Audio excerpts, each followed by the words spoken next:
What we have here is precalc chapter 1.3. This is a continuation, so day 2. Today we're going to talk about first the intermediate value theorem.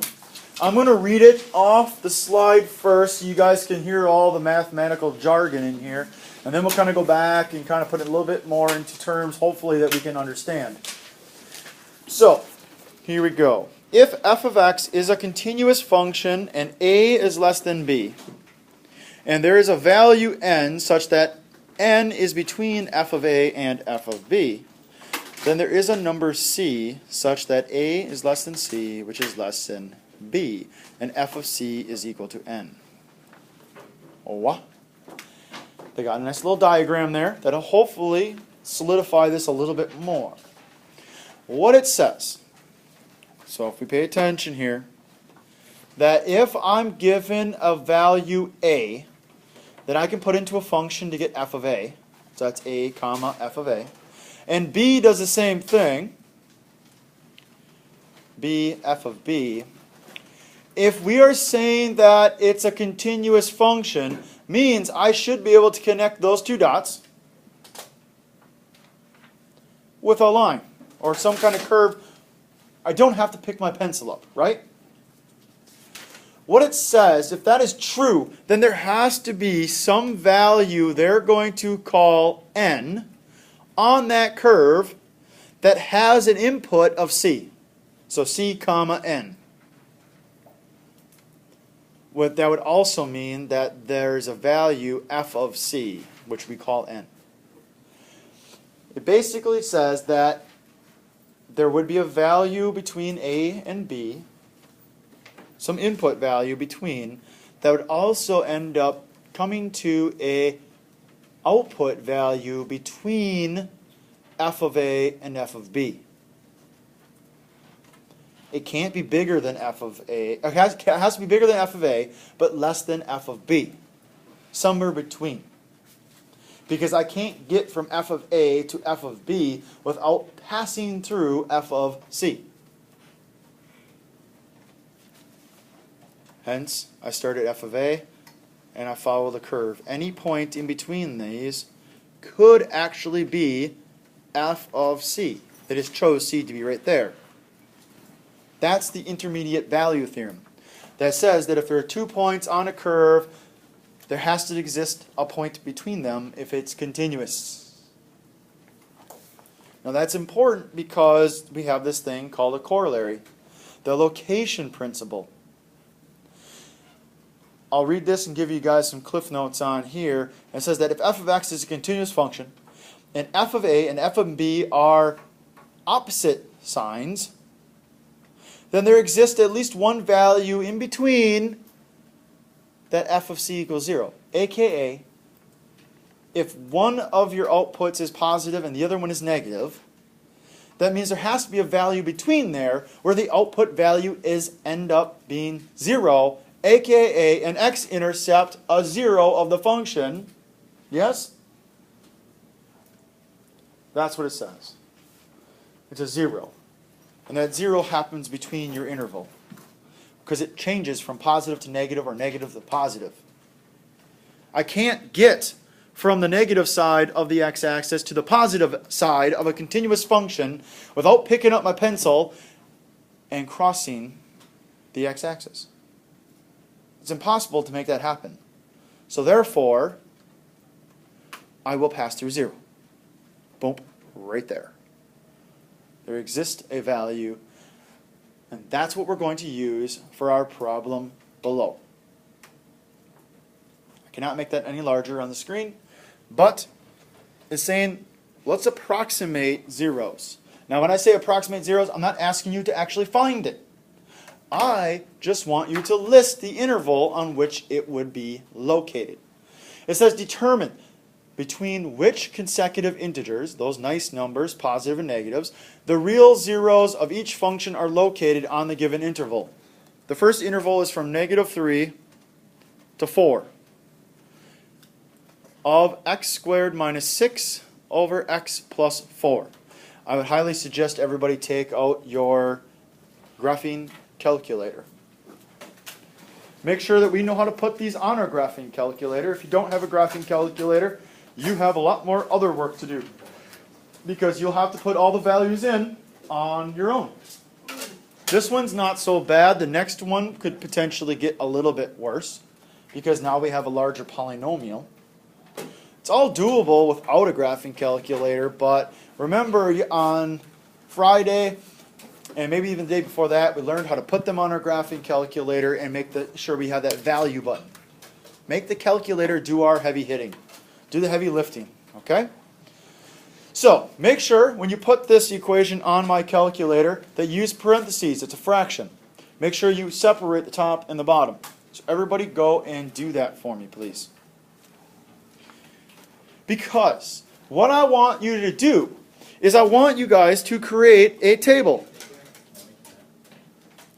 In this table, I'm going to start with -3, -2, -1, 0, 1, 2, 3, and I got to put 4 in.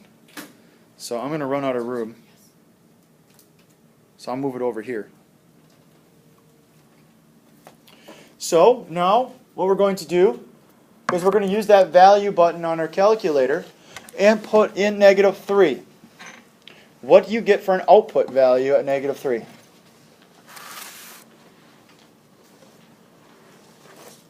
Anyone?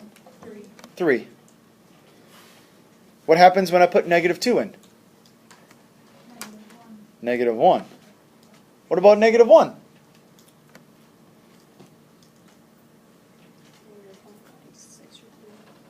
Negative 1.6 repeating. 5/3. Negative 5/3. 0. Negative 1.5. 1. Negative 1. 2. Negative 0. Well, negative 0.3 repeating. 0.3 repeat. Negative 1/3. Negative 3. Or positive 3, sorry. 0.428. 0.42. And if I put in 4,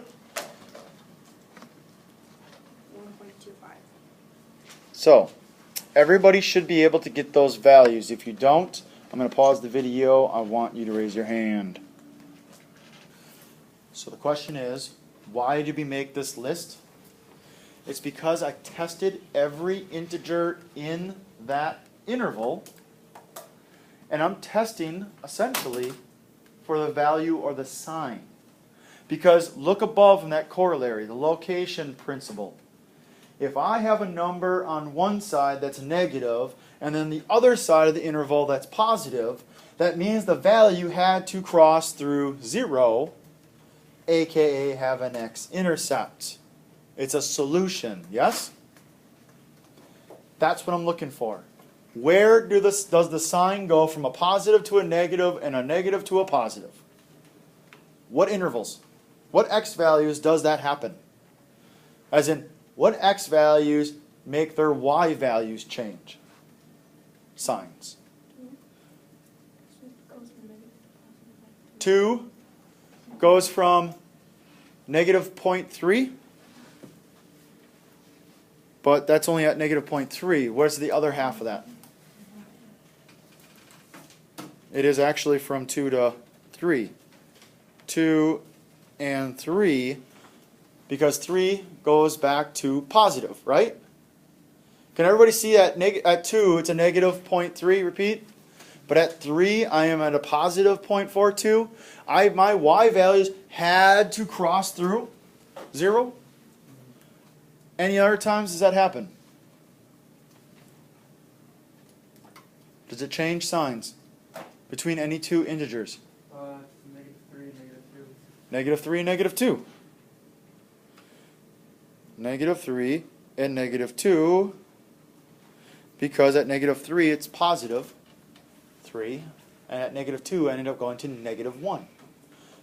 I crossed down, right? And think of this. I cross down to a negative, and I stay negative all the way to the point I get to 2, and I jump back to the positive at 3. And then I stay positive. Remember this graph? I think it looks like this, doesn't it? Something weird. It's not quite a quadratic if you have it graphed, right? It's something that has a little bit more of a angle to it. Is everybody okay with that? Hence, it crosses here and it crosses there. It's not asking for the values, it's looking for what are the intervals, and there they are.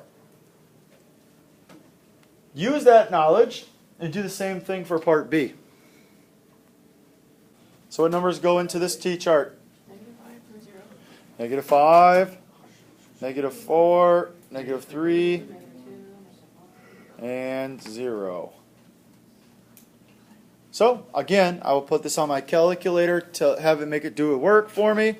-5 gives me Negative 1,026. 75. ooh, I'm hearing a couple different values. Is it 1,026 or 1,072? 75? 1,000. 26? Yeah. Okay. I heard 75. -4? Negative 525. 525, negative. -3? Negative 220. -220. -2? Negative 63. -63, -1, Negative 6. 0, Negative 1. -1. Are you expecting us to graph these after do the table, or? Question is, do I need to graph these? Should I draw a graph? Because there's big values. I think you wouldn't necessarily need to give me an exact copy, but I think a sketch would be really nice and useful for you to support your work. You can see where things are going. Because if I had to follow what we did in the last problem, you guys would tell me what for the potential answers for the consecutive integers that are the zeros, the real zeros exist. What interval? Do any of these intervals bounce back and forth? So, to me, when I did this, it's none. There are no intervals that would say the answer lies between us two. Because it doesn't go from negative to positive or positive to negative. But, if you graphed it and you showed that graph of support, I think you see something like this. Where this is -1 and 0. But wait a minute, how come I see on my graph or my table, the table does not show that option? There's not enough numbers, guys.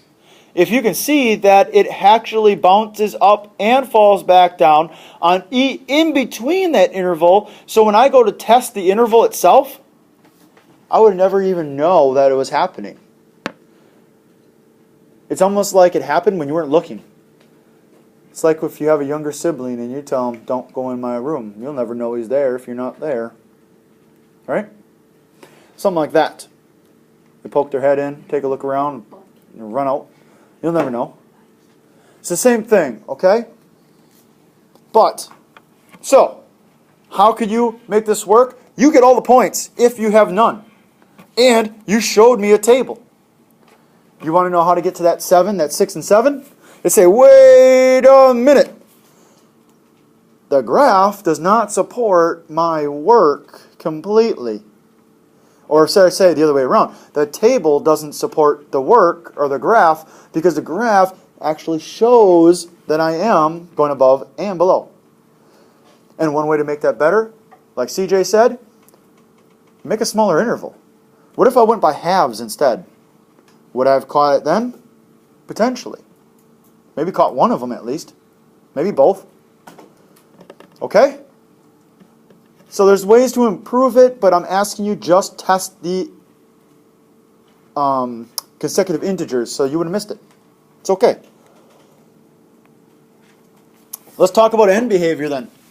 End behavior, as it says, is describes how the function behaves at either the positive or negative ends of the graph. It happens, what's the y value, f of x, as x increases or decreases without bound, aka approaches or goes to infinity or negative infinity. There are three options for this. A graph could completely skyrocket to positive infinity. A graph can plummet to negative infinity for the y's. Or it could actually start to follow a certain y value. So they're saying that end behavior is just a limit as x approaches negative infinity of f of x. What it means is that I take the x value and I run it out as small as I can. I put in negative 10. I put in negative 100, a negative 1,000, a negative 1,000,000, 10 billion, 10 to the millionth power, right, of whatever. I make it really super small. Where's the graph going to go? In this case, the graph just goes swoosh, skyrockets as x gets really, really, really small. Y is going to get really, really big. As x gets really, really, really, really big, y is actually going to get really, really, really small. That's end behavior, guys. And so, let's do some examples. There they are. Now, this does have two parts to your directions. It says use the graph to describe its end behavior. And then I want you to support it numerically, or something like that. Numerically, that's it.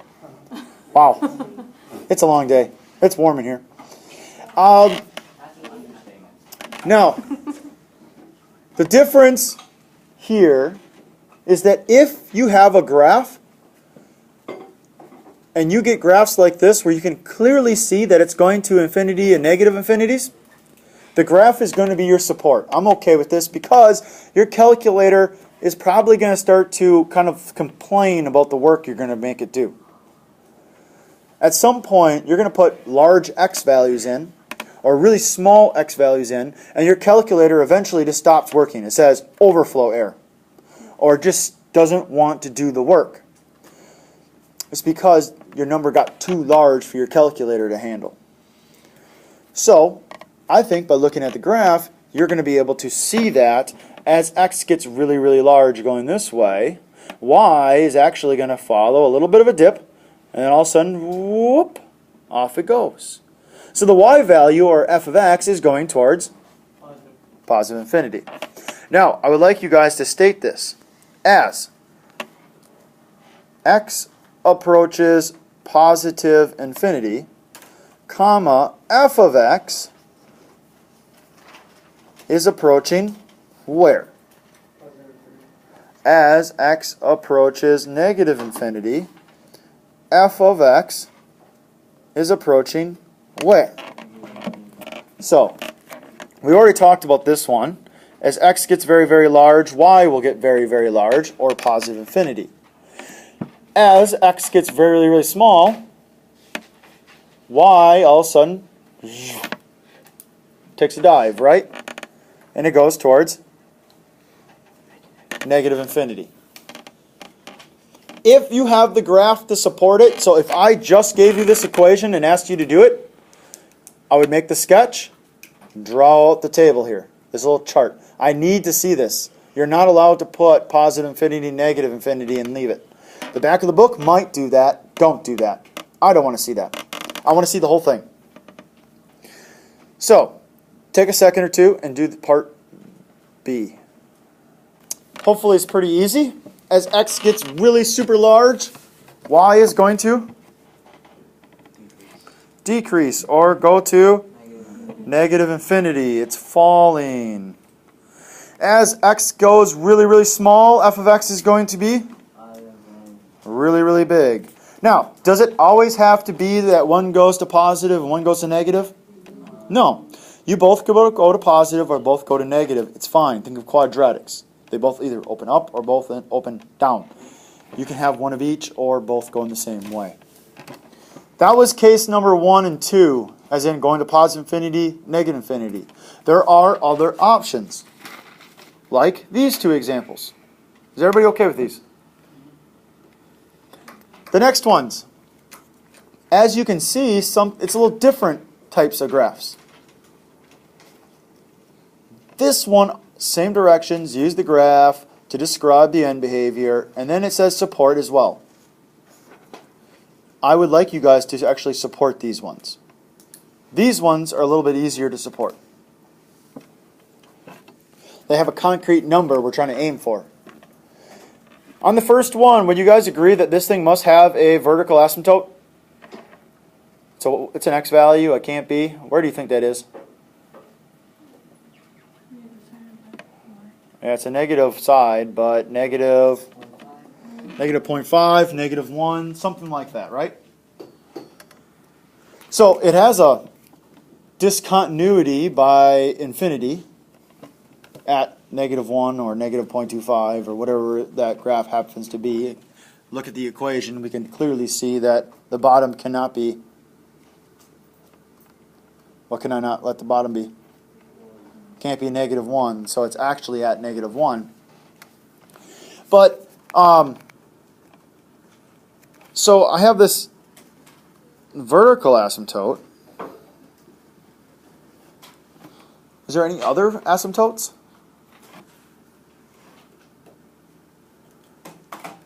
Doesn't it seem to be something going on right here?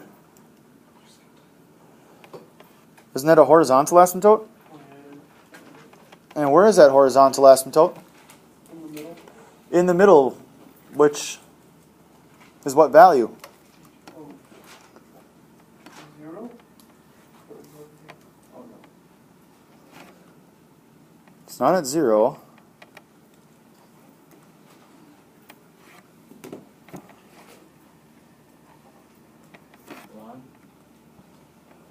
X is going to get very, very large. 2. Where is it going?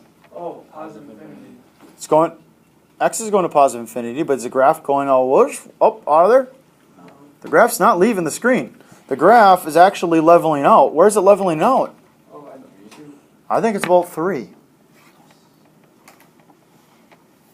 Can everybody see that? That's about 3. It's about halfway between the boxes where it should be. My line's a little off. I can't see the variable. Is the red covering it up?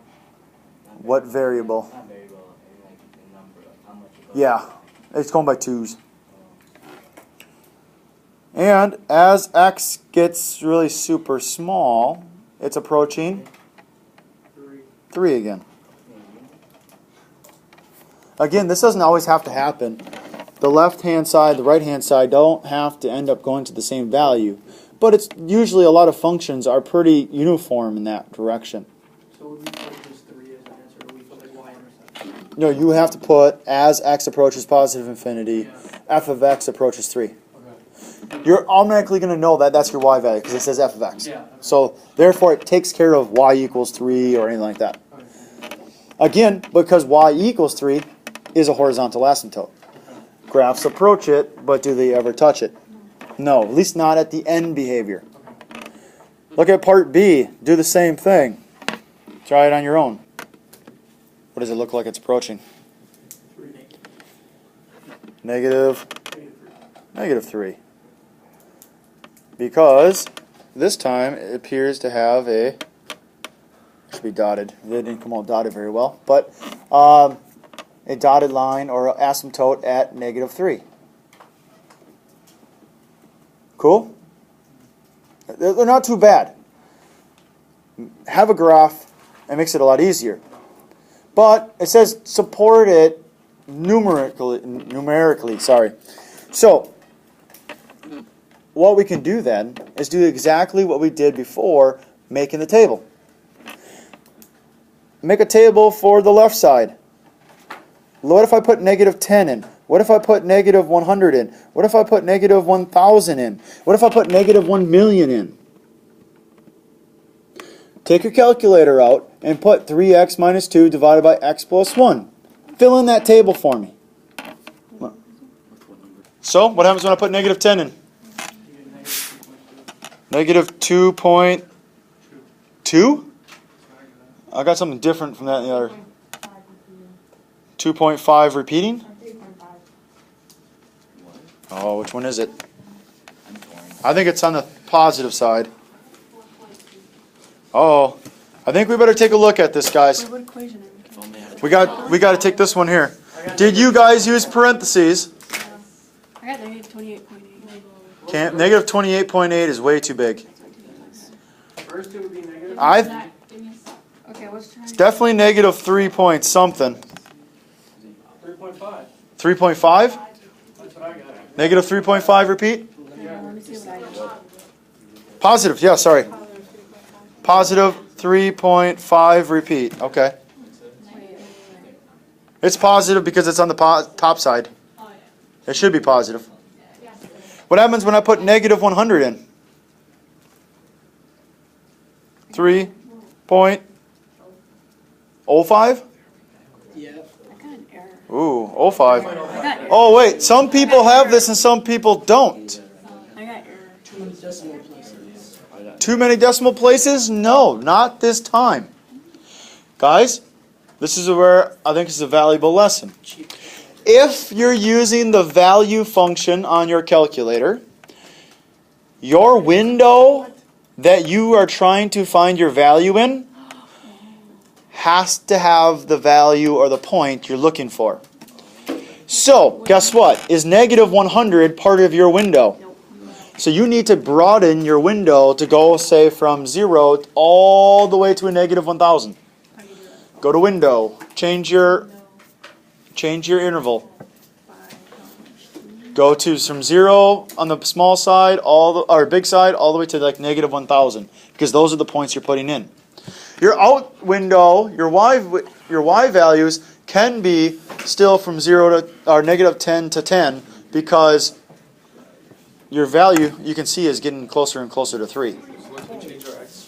Change your x's from 0 to negative 1,000. Your smallest value should be negative 1,000. Your biggest one should be 0. Stay on the left side. Check out the max and minimum. That's your maximum minimum. That's what you got to check. So what happens when you put in a negative 100? Do you get 3.05? Oh no. No. I got it. Yes. What happens when I put in a negative 1,000? 3.005. Wait, negative 1,000. It's getting closer and closer to what value? 3. I'm supporting my work that I said that it should be approaching negative or positive 3. That is the support that I'm talking about. You can do the same thing with the next one. But I remember, if you're going to try to find a value of your graph, it doesn't matter which value you find, your window has to have it.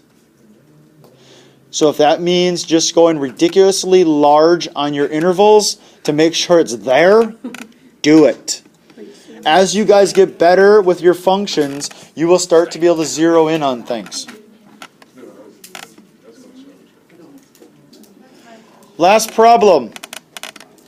I have to make a small correction on here. I see is that this should be Q of V. Let's make that a V.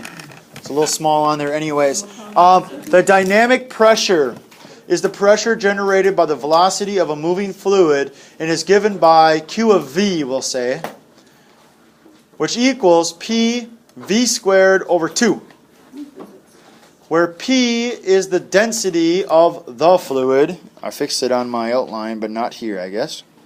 Of the fluid, and V is the velocity of that fluid. What would happen to the dynamic pressure of a fluid if the velocity were able to continuously increase? I'm not asking for a specific value. I want to know if I let my volume, or my velocity, keep increasing, what's going to happen to the dynamic pressure? Increase. It's going to increase. Why? It's basic science. Basic science. Yes. But why? What's up with the high five? Think of this, guys. What is P? It's density. Is density change when you have a fluid? No. The density of water is water, right? The density of your coffee or your soda will stay the same. We'll say when you have your soda, your water, your juice, your liquid, whatever it is. So that's a constant. you're also dividing by 2, which is a constant. If I take a number and divide it by 2, you get a number. If I took the top number and increased it and divided it by 2, is that number going to be bigger or smaller? It's bigger. And if I increase it some more and divide it by 2, it still is bigger yet. Think of this. You're squaring the velocity. That alone will take a number and make it larger quicker. And then you're going to divide that by 2. Oh, wait. So a larger number divided by a constant is going to be bigger than a smaller number. And if I keep doing that and doing that and doing that and doing that, the dynamic pressure will keep going up, up, up, up, and up. Hey guys, wait a minute. If everything about this is a constant except for v, and v is squared, doesn't that just create a parabola? And what happens as x gets very large, or v in this case gets very large? It's going to positive infinity.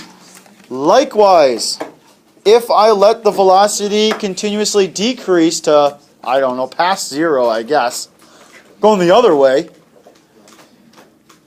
the dynamic pressure also will increase to positive infinity because I'm squaring a v. Negatives become positives. Day 2's homework is page 30, 19 through 25, 33, and 34. Have a great day. Thank you.